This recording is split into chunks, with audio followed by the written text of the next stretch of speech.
All right, we are moving on to a breaking development that we are getting to know from the top court, where the Supreme Court order on the full payment of wages to workers during the lockdown is being pronounced right now, where the top court has said that all issues raised by the petitioners have to be decided together.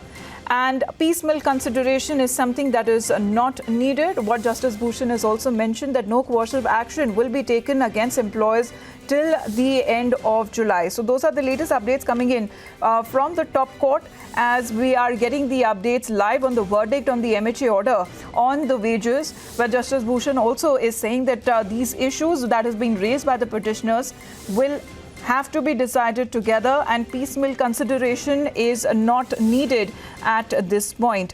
Also, Supreme Court has ordered on the full payment of the wages to workers during the lockdown period, where in this order, it is being mentioned that no coercive action to be taken against the employers till the end of the month of July.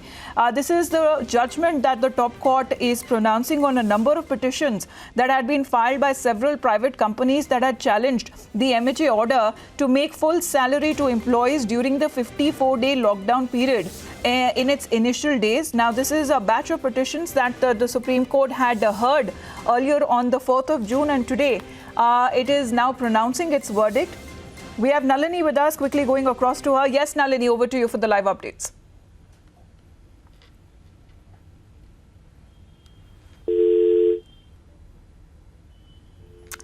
We'll reconnect that line with Nalini, but what more is coming to us? Let's quickly tell our viewers where the court is also mentioning in its order that no industry can survive without workers.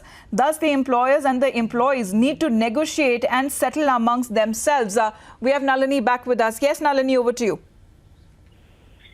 Amita, the verdict from the Supreme Court on this entire long-standing issue of whether or not the employees should be paid during the period of the lockdown by the employers, the order is just coming from the Supreme Court, where the Supreme Court gone forth and said that, first of all, no coercive action can be taken against any employer for not following with the MHA order, because the MHA order from March 29th had specifically compelled all the employers to go forth and pay the full wages to all of the employees. But at the same time, several of these companies had then approached the Supreme Court saying that this is going to cast a serious financial burden on them. And they had asked for a no work, no pay rule, stating that for the time that the employees have not worked, they should not be given any salary. So in regard to that, the Supreme Court today come forth and said that till the end of July, there will be no coercive action against any employer. But at the same time, the employers have to take an initiative and get into negotiations with their employees so as to what can be worked out to ensure that none of the two parties are actually facing any backlash during this entire time. Nalini, thanks very much. So that is the Supreme Court order that has just been pronounced.